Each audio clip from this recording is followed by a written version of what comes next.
Hi, I'm Parham. And I'm Lexi, and this is Pexi's Kitchen. So, we are doing... Hi, I'm Parham. And I'm Lexi, and this is Pexi's Kitchen. Thank you. So why are we doing a baking thing? Because I'm not a professional chef, and she's not a professional chef, but you're probably not a professional chef either.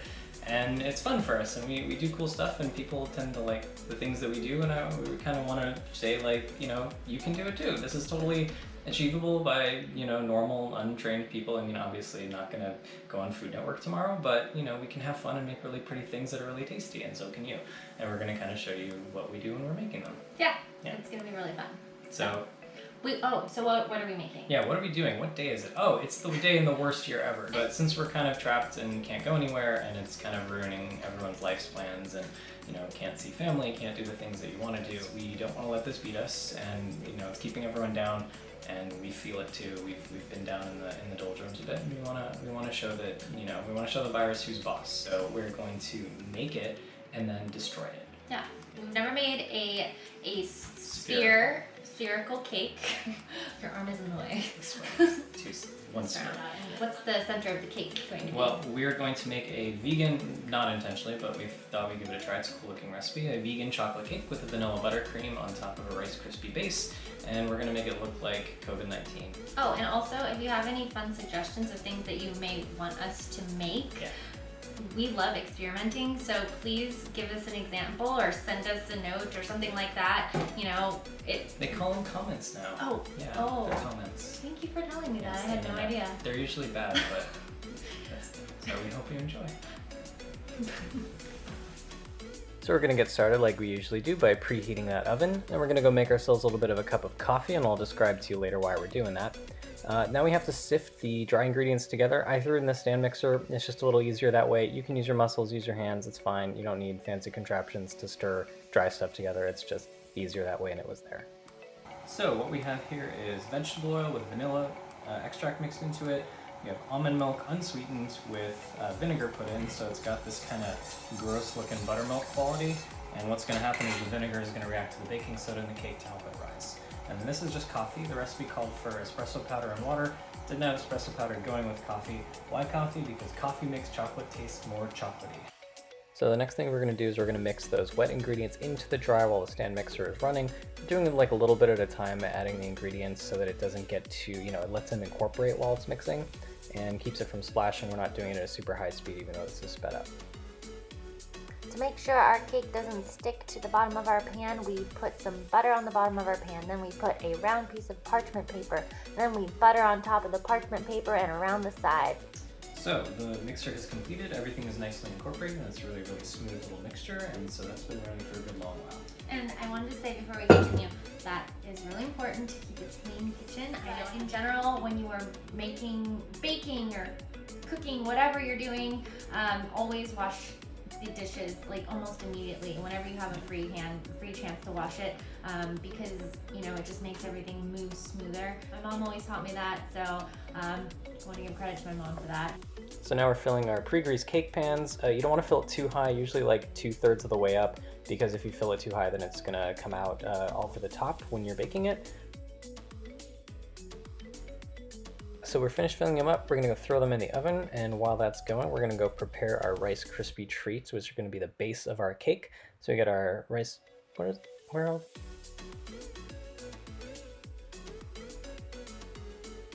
Now we're going to make those Rice Krispie treats, and we're going to make the base of our cake. So you have to rub your hands with some shortening or else it's going to stick all over your hands.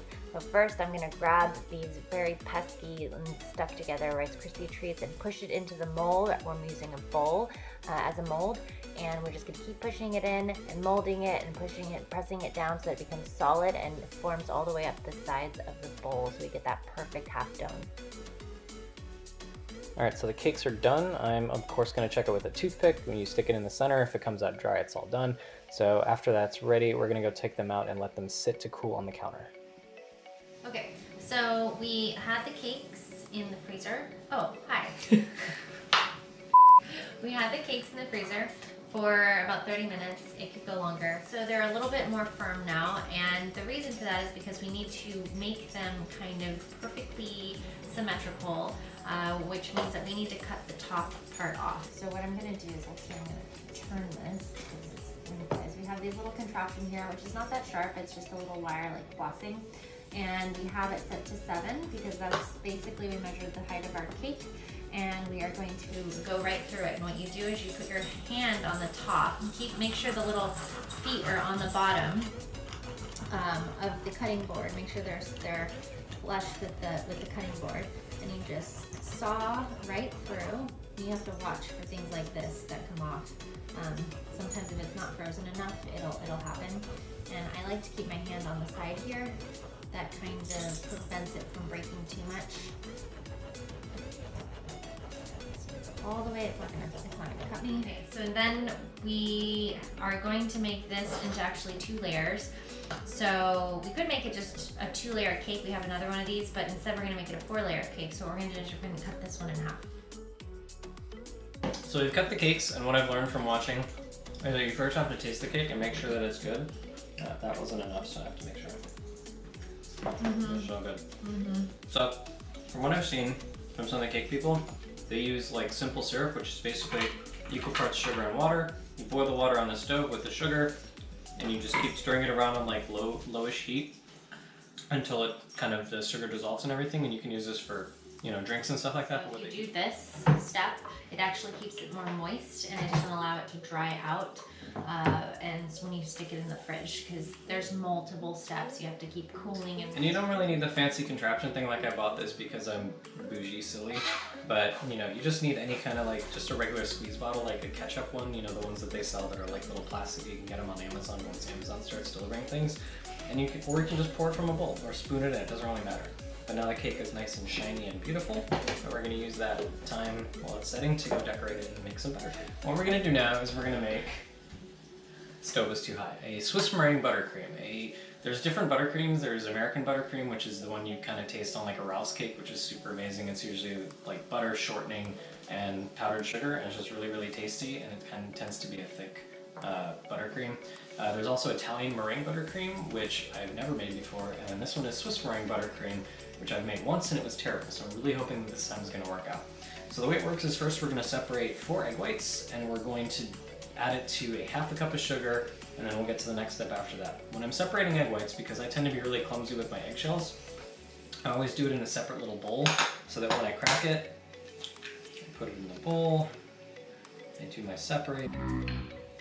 See, I drop shell in it. So the idea of doing this is that if you are working on separating egg yolks or egg whites, depending on what your purpose is, and you get shell in there, or some things are really, really finicky, like macarons, you have to be just pure egg whites. If you get just a little bit of yolk, it ruins the whole thing. So if you don't put it in your main mixture and you keep it in a separate bowl, you make sure everything is fine, and then you add it to what you're working with. Shell in this one. Are you giving me bunny ears? No. So we've got the egg whites and sugar on a double boiler over the stove, which I'm whisking very rapidly on low heat. And what we're gonna do is we're just getting it until it's combined, and the way you know it's done is you dip your fingers in it and rub them together. And if you don't feel the graininess of the granulated sugar, then it's all ready. Now we put that in the stand mixer, and we're just whipping it to get ourselves into soft peaks. And at that point, we're gonna start incorporating the butter 1 tablespoon at a time, let it kind of mix around. Another tablespoon, let it mix around, and this is room temperature butter, so it's soft. It incorporates nicely into the buttercream, and you just keep doing it until it's over, and then it forms itself into a really, really nice buttercream. It's really smooth and silky. It's not super sweet. You can, of course, add more sugar if you want to. Okay, so now we are going to do the crumb coat, and the crumb coat is really important because of how it sounds. It's a crumb coat. You don't do your final layer until you do the crumb coat. It catches all the crumbs that fall off of the cake. Okay, so the first thing you do is you have your cake board, which is a really cheap cake board. Very flimsy. Better not roll it. So you take a little bit of buttercream and you just smear it around the center, and it kind of glues the cake down, alright? So then, this cake fits perfectly on my cake board. So, just gonna let it slide down. almost perfectly. All right, okay, so now it's kind of stable. Now, you can do this multiple ways. You can either have a piping bag and you can pipe on the buttercream, or you can just slap it on, which is what I'm gonna do right now. And this buttercream You're gonna is, slap it. I'm gonna slap it on. I'm gonna just like, you know, slap it like that, okay? The outer layer is basically what I was talking about with the crumb coat. That's where the crumbs matter, because when you do your final layer, you don't wanna have crumbs in it. This is actually what's gonna go in the center of the cake, obviously, so when you cut into it, this layer is what you're going to put into your mouth and you're gonna see. So you can make this, you know, thicker than you would make the outside crumb coat. So I'm just gonna rub this on, and I don't re-dip my spatula into this. I usually have another spatula that doesn't have any crumbs on it, so I can dip it, and then I'll get the crumbs inside my buttercream. Alright, now I'm gonna get the next layer, and since we cut this cake a little awkward, I'm going to put thin, thick, just to make it a little bit more even and for stability.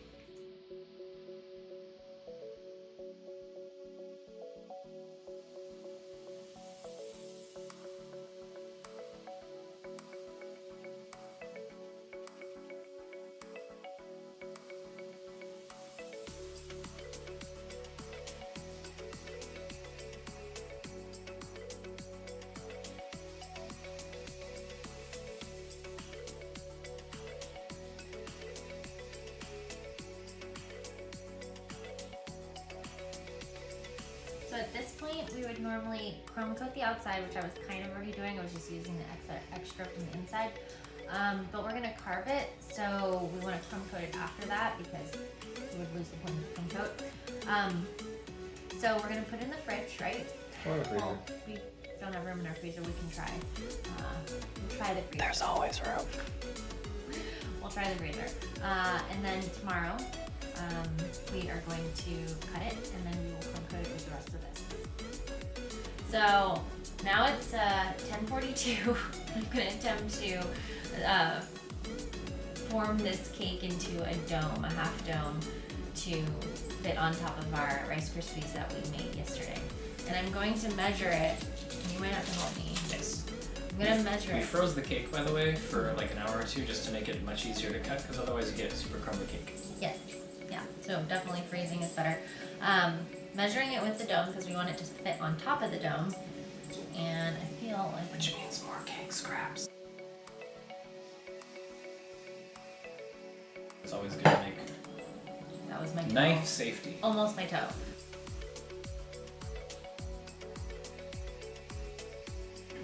No, the height actually works out Is it pretty the right- perfectly. Is it the right It's height? slightly shorter than it would need to be to perfectly match because this thing is cut off, which is really good for the bottom because then it can sit flat on top of the Rice Krispie treat, but the dome on top, we're going to make it actually a full dome because it's supposed to look like a sphere.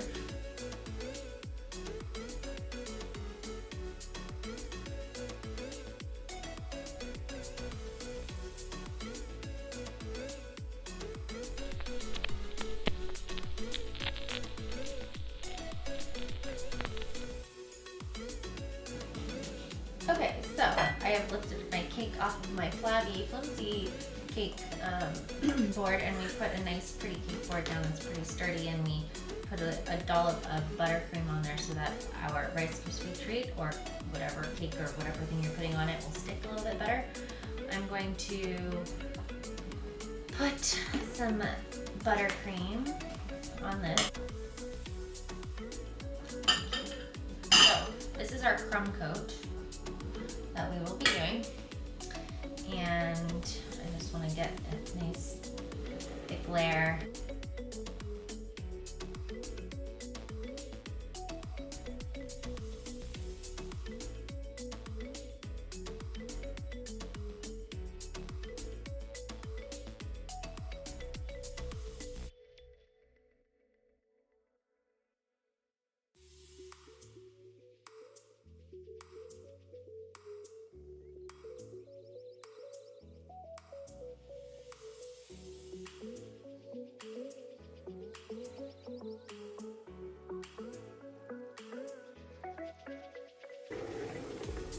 Hey, and we're back for day 3, count 'em, 3 days of cake decorating.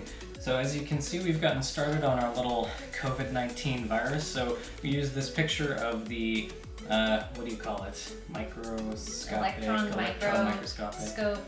Yeah, what she said, Picture. she's sciencey. So we got this little picture. Obviously it's not exactly what it looks like, but we're gonna use it because it looks cool and has different colors.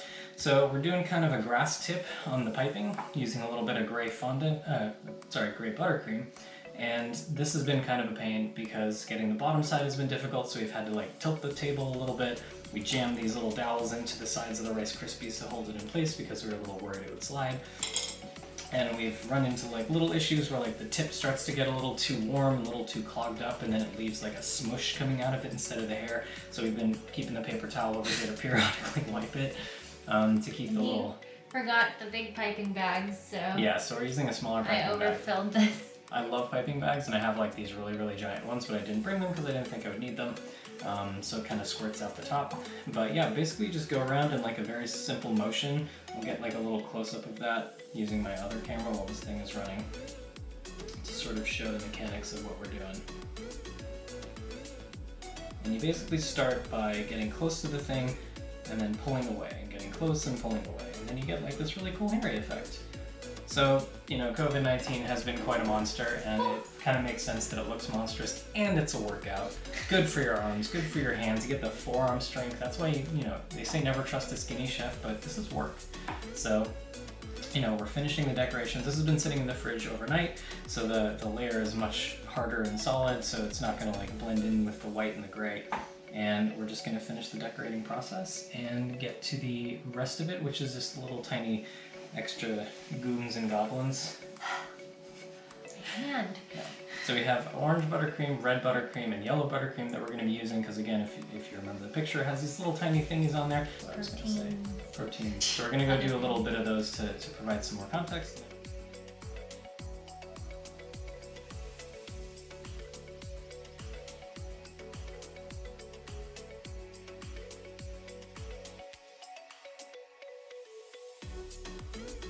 So, this is the finished product. We learned a lot from this process. This is definitely an interesting one because never made a sphere cake before, and learning how to mash all that together and the piping work and all the little tiny details and everything like that. Trying to figure out the right tip and the right substance and then running into the heat issues. But it was a fun little project and I feel pretty good about it. it looks pretty good. Yeah. Yeah.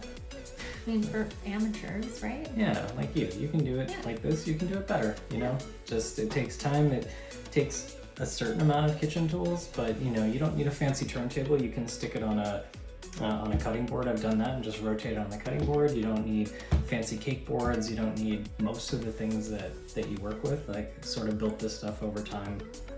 You know, we pick things up because we're like, oh, that'll be fun, that'll be useful, and you know, but we started at a more basic place, and that's where anyone can go. And so you can make fun little projects like this, and yeah, I'm really looking forward to destroying this stupid thing that's been ruining everyone's lives for the past year. This is very past few months. symbolic. Yeah. We are going to cut into this cake and we're going to eat it, and we're going to get antibodies from it. Yeah. It's going to be great.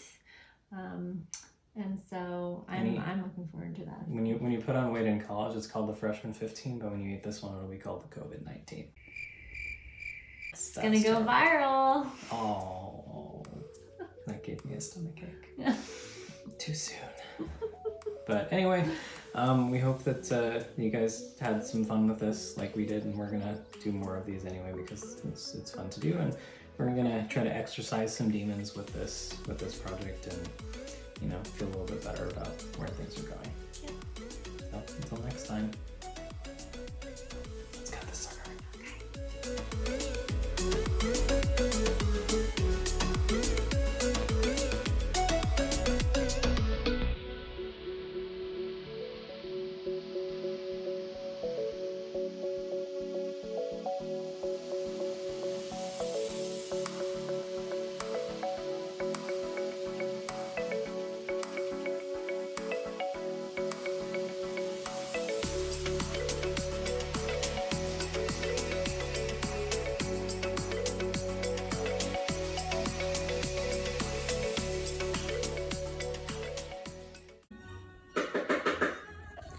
He doesn't know I'm filming. He wanted to prepare everything before I filmed, but